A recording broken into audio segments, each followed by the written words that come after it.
Give us a few titles real quick, just of movies or books or both. Oh, we got books as far as Dahmer's Confession, The Strange Case of Dr. H.H. Holmes. Documentaries are Bloodlines about Vincent Castiglia, who paints in human blood, H.H. Holmes, serial killer culture, Albert Fish, some of the most extreme serial killers, usually from the early part of the 1900s. Right. So all the guys you want at your family reunion, basically. So, okay. Look, before we get into your latest work, you want to show the clip. Tell people what we're going to see here. So, with the Gacy case, I wanted to be as thorough as possible. So my miniseries is 8 parts, 8 episodes, and episode 7 focuses on Gacy's time at Menard Prison and his execution.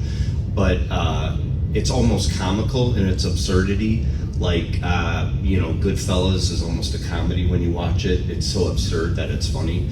And that's how his time at Menard was. I mean, he was the first serial killer celebrity. They're all celebrities, but in the sense that he had his own catalog of paintings that he was selling. He wrote books. He wrote letters to thousands of people.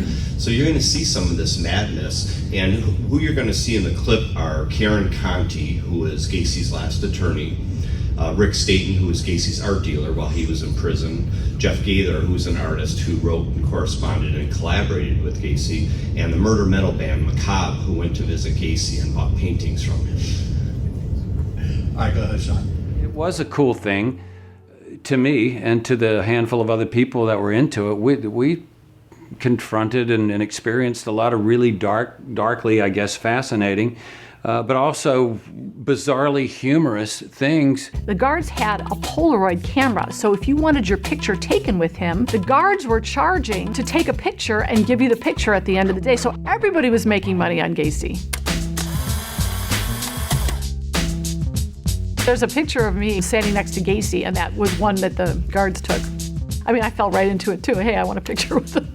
More Gacy, Gacy's greatest hits. You could buy a Polaroid photo with Gacy for $2. And it was always my understanding that went to the prison. Which I always thought was sort of weird that you could pay the state $2 to have a picture with a serial killer. This is the first time me and Dennis the Menace went in there with Gacy.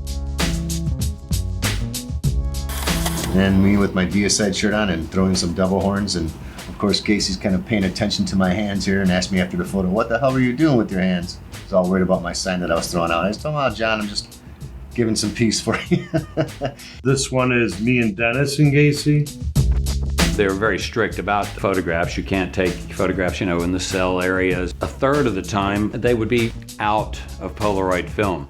They didn't like me, of course, because they knew what I was doing, and some of the guys that were like G.G. Allen or whoever that was going in there with, safety pins in their cheeks and green mohawks or whatever, they didn't like them either. G.G. Allen got him to paint his portrait, and then the guy that did the G.G. Allen documentary used that portrait as the movie poster. He was absolutely flattered that all these punk rockers, rock stars, wanted his art for their records. He told me about Gigi. He said he was like the worst smelling person he ever had smelled before. For each photo that you took, he'd want one for himself. It was just so surreal to me. It was just so bizarre that I'm taking a picture with the most evil creature in America. It's just like, is this really happening? I don't know who that handsome guy is taking the picture. I thought I recognized him. But that's just a part of the whole absurdity. I go through the selling the paintings.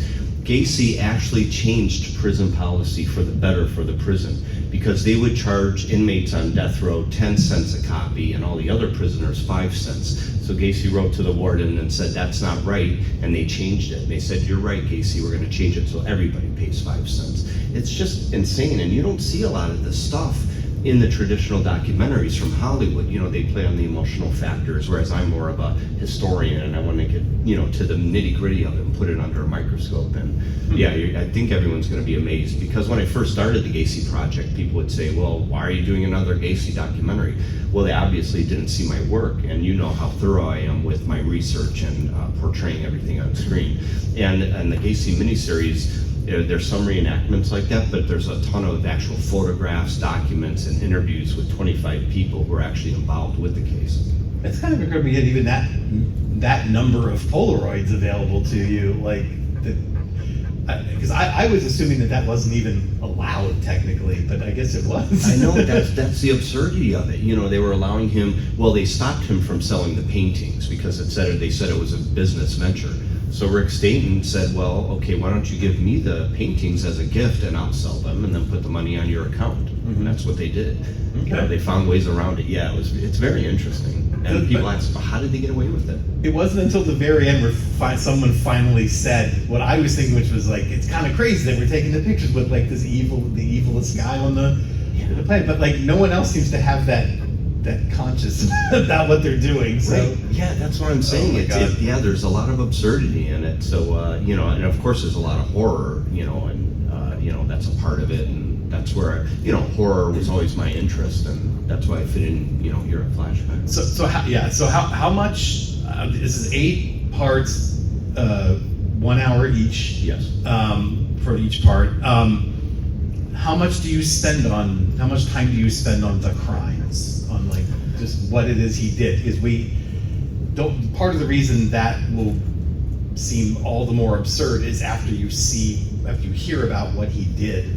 Correct. And I created it so that it's chronological. A lot of the documentaries will go back and forth between different time periods. So we actually see from the beginning when he was a child what created him and how he got to that point. And even when he was in Waterloo, when he moved to Waterloo, where he was put in prison for sodomizing a young man, you see his early career of crime began in Waterloo. That's where he was learning his footing. And then when he got out, that's when he came back to Chicago. So pretty much everything from episode 1 through 4 are all his beginnings and how he got started. And then once we get into episode 4 and 5, that's when he kills his last victim and the Des Plaines police are surveilling him and on his tail.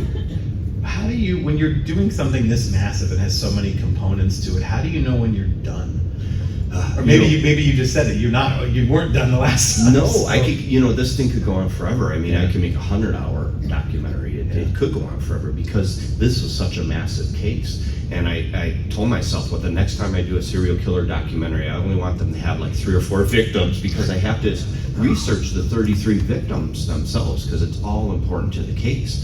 So it was very in depth, and it could go on forever. And I said, okay, enough is enough.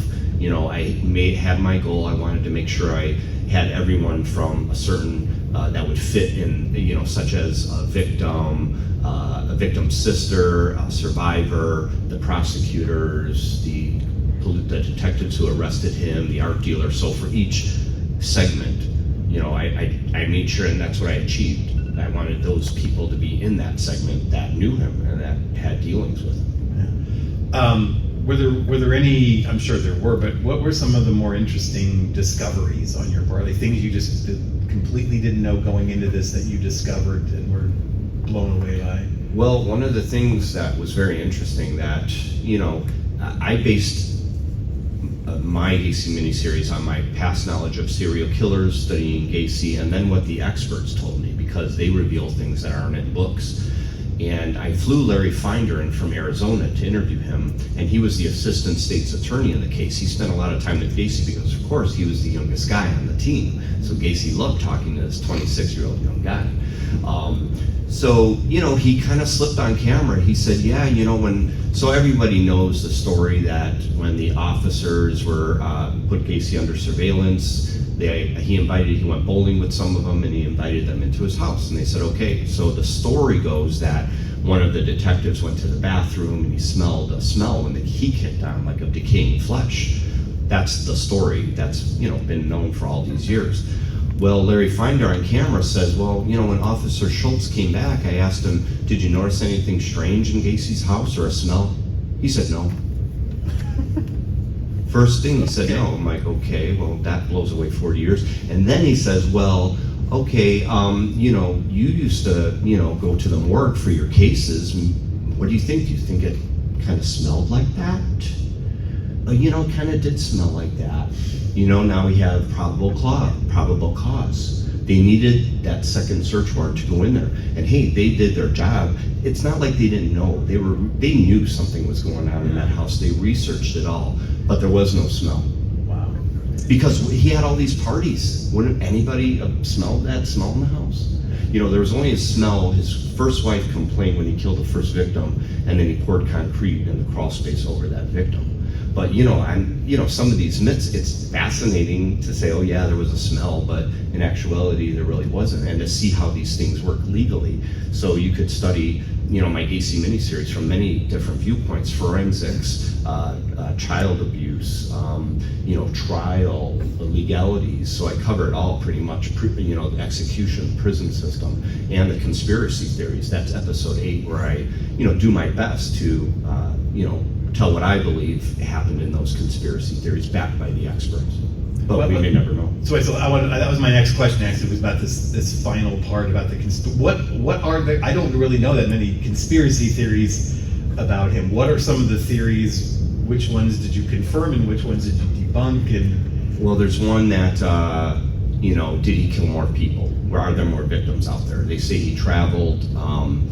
And in my belief, I don't believe he did. I mean, when you watch my miniseries, you realize that he was a master con man, and he knew how to get away, and he wouldn't just start throwing bodies anywhere. That's why he buried them under his house in the crawl space, because he knew no one could get in there and find them. So we talk about that. And Terry Sullivan, the prosecutor, I wanted to interview him and his thoughts on those conspiracy theories. And then the other is, the more victims, and there's a property at Elston in Miami, which was his mother's apartment, and supposedly there are some bodies there, but they did tests and there weren't. So yeah, those are just like a few of the conspiracy theories that I went over, and it's it's easy to believe them, but again, we may never know. Did he have accomplices? He had these 2 young guys that would help him dig ditches. Did they know about the bodies? Now, one of the victims who survived that Gacy let go said, okay, there was somebody else in the room when Gacy was torturing me, but he couldn't see his face. Well, but then Bill Kunkel, the prosecutor, says, yeah, Gacy would have sex parties where he would have some of these people over, but he doesn't believe anyone was involved or knew of the murders. So again, we may never know. Mike Rossi, he was one of Gacy's helpers. He's still alive, and he lives in Illinois. But unless he makes a deathbed confession, we may never know if he was involved. Okay, so where can people find this? Where can they eventually order it? Yes. What's the process here? Yeah, I'm doing Blu-ray and DVD, and those will be out early September. And the website is GacyMurders.com, and all the information is there. And then it's going to be streaming exclusively on Amazon at the end of September for a short time period, probably about 3 to 4 months, and then it'll expand to Tubi and other streaming sites. Yeah. What has been the response so far to what you have put out already about Gacy in this? Yeah, it's been interesting. A lot of people are, again, there's been a lot out there, and a lot of people are saying, well, what's new? What else is there? But again, you look at the original book that came out in 1980, Killer Clown by Terry Sullivan, the prosecutor. So much has happened since then. They're researching these more bodies, the conspiracy theories, and I'm very excited. People are very excited because it is an epic, because they're used to like an hour and a half or 2 hour film for me, which it was going to be. But I just, so many people were here, and I figured, well, let's just keep doing it. And that's the amazing thing. Most of the people are still here in the Illinois area. You've been working on this thing for years. Who do you go to? Who's next? Like, who's the next person? Have you given that any thought? I'd like to return to, I started a documentary before this on Jesse Pomeroy. Okay. Now it's an early case, very interesting. In 1874 Boston, he was 14 years old when he killed 2 other little children. And it's a fascinating case of, these children murderers. And what's most fascinating about his case, at 14, they were going to hang him. They gave the order to hang him, and the governor stepped in and stopped it. So he was, sent to solitary confinement for his entire life. But they asked him at 14, what should we do with you, Jesse? And he said, put me somewhere where I can't hurt people anymore. Because he knew that was his drive. He wanted to hurt people. So, it's a creepy, and, I'll probably go back to black and white, maybe do a little stop motion, because he had this milky white eye, like a creepy white eye. So, play up on that. And yeah, I want to make it like, more creepy than, anything. Yeah. All right. So we have a microphone right here in the aisle. Where there's enough of you. There's like enough here that you could probably just stand up and ask your questions if you have any. But there is a mic. So yeah. You I have a question. I watched that Clown and the Candyman. Do you believe that is a conspiracy? That maybe they weren't really connected? Because it seemed kind of far-fetched. That's another conspiracy theory. Repeat the question. Oh, the question is that, okay, so there was the Houston mass murders. They killed in Texas, Dean Coral. Yeah, what is it? Dean Coral. Dean Coral. Oh yeah, Dean Coral and Elmer Wayne Henley. So, Gacy said he modeled his murders after theirs.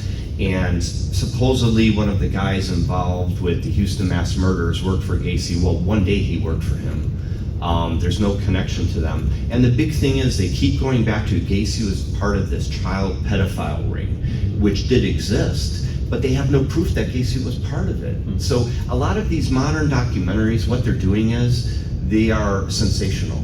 They'll say, here are these theories, but nothing's proven. So you watch it, whatever it is, 2-3 hours, and nothing's proven. Like American Ripper, where they said H.H. Holmes was Jack the Ripper. There's nothing proven on that. You watch 6 episodes and there's nothing proven. So again, I like to, speak about the truth.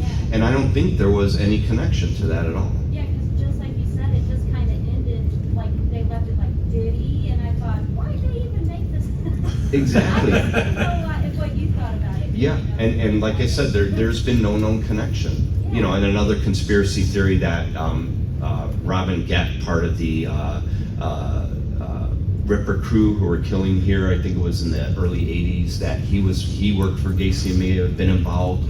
He wrote my friend a letter and I put it in my book. He's like, no, I never met him. I had nothing to do with him. Because, people want to make these, just like when presidents are murdered, we're still going through JFK and all these other documentaries. And it'll go on forever. And Gacy's case will be like the Star Wars saga of serial killers. Because it's like, oh, that property, let's dig up that property. Maybe there are bodies there, So, yeah.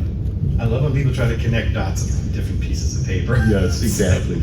Anybody else? Yeah.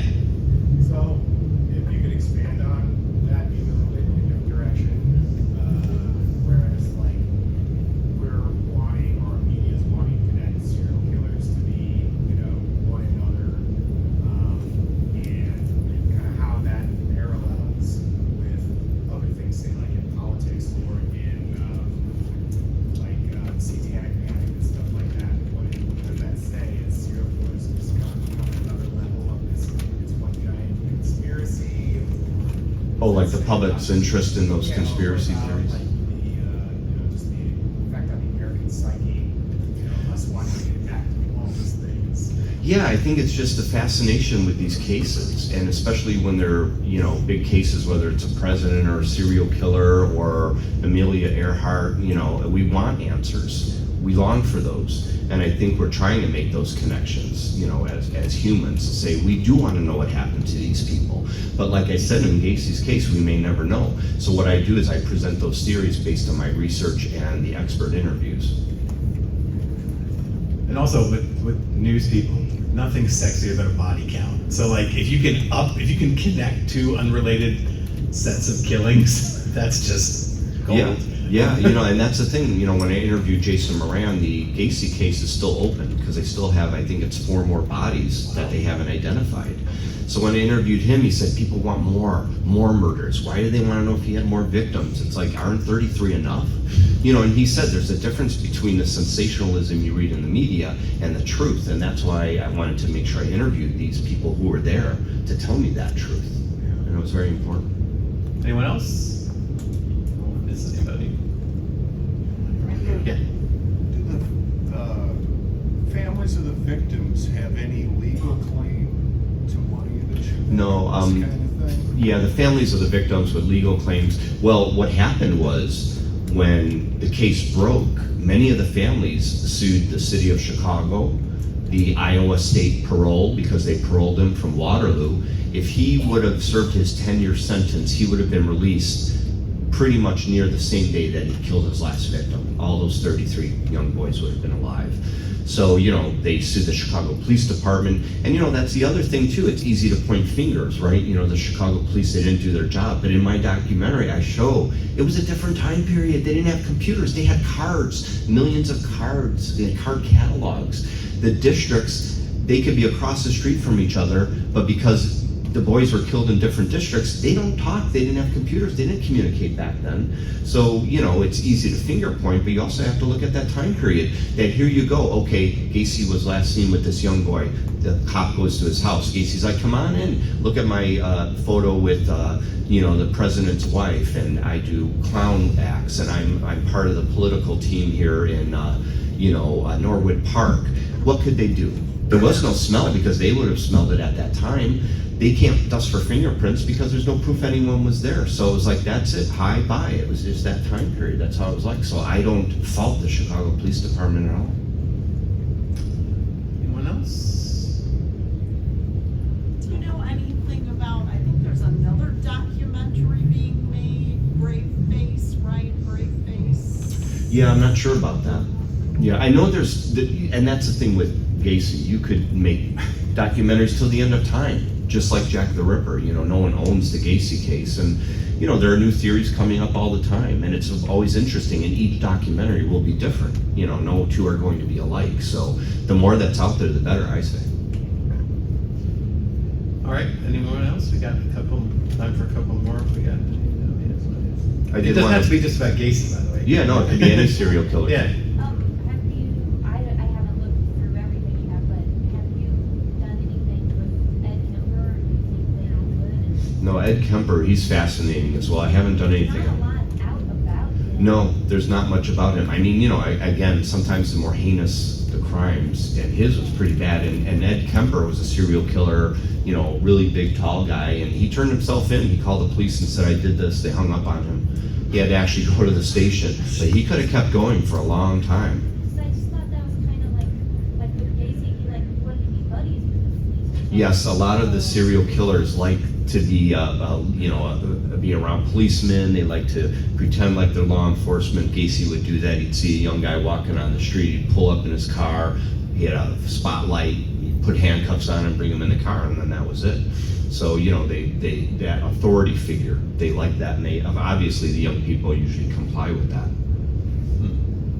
And I did want to point out, there's someone here that's in the film, Ken Pataki, he's in the film here. So our local, it was great working with all our local people, actors, and my friend Kevin Sherman, his wife, helped out with the Chicago Tribune. I licensed their picture of Gacy's house, and she colorized it, but she also put the lights on and day and night, so I could make it look like the lights are coming on in the house. Anything to add more to that, visual factor. So, I appreciate everybody in Chicago helping out, and Marty Zielinski, who photographed all the Pogo pictures, he let me use his photograph of Pogo for free in the documentary. So, good people. It's that Chicago connection. That if Hollywood came in, they, it's like you're coming in from out of town, but we all help each other here. Okay, last chance. Anyone else? Oh, yeah, go ahead. Okay, I'll give it both of you guys. My husband and I lived in Waterloo for 3 years, and none of my friend group realized Gacy was there or related to KFC because I just couldn't eat KFC for 3 years. Do you the JC's called him the Colonel? I've always wondered, he had that nickname at the time and had the court case, why the iconography to KFC didn't really click versus the clown. Do you have any thought? Yeah, I think, obviously the clown thing, that's what they latched onto, and there's not much said about Waterloo in a lot of these documentaries, and not many people know about it, and that's why I spent an entire episode on it, episode 2, because it was so important. He was part of this night watch in Waterloo that they were supposed to go around and watch businesses from being broken into and robbed. Well, he would break into them himself. So, he learned all of his conning and, manipulation skills there. And then, there's another thing I'll throw out there. He wasn't a necrophiliac. He didn't want to, he didn't go kill these boys with the purpose of having sex with them. But he did have sex with the bodies after, and that started when he was in the funeral home, working at the funeral home. And even one of the young men in Waterloo said, he told me to play dead, pretend I was dead. So, there's so many aspects to this case that I've uncovered that, they don't show in these documentaries. When you look at all the serial killers that came out in the 70s and 80s, the lack of DNA testing at the time, do you think because a lot of them got away for so long that like they drew inspiration from one another? That they what? Inspiration from each other? I don't know, because at that time they may not have known about, each other. I mean, I never heard of them talking about other killers back then. You hear BTK, obviously, Dennis Rader. He's the most well-known that said H.H. Holmes inspired him and he wanted to be like H.H. Holmes. There are some that are inspired by other serial killers, but then there are some that just do what they do. And they may know about them, but they don't even talk about them, so you don't hear about them. Albert Fish, he mentioned H.H. Holmes. He read about him. So, we only know that if they say it. And, I've heard few say it, but some just do what they do and they don't think about it. Gacy didn't like being compared to other serial killers. He was like, don't put me in that category. Well, okay, whatever. I don't like Dahmer, don't talk. It's like, okay, whatever. Yeah. All right, guys, that's all the time we have. Please go visit John at his booth inside. He's got all his books and movies. Thank you so much, buddy.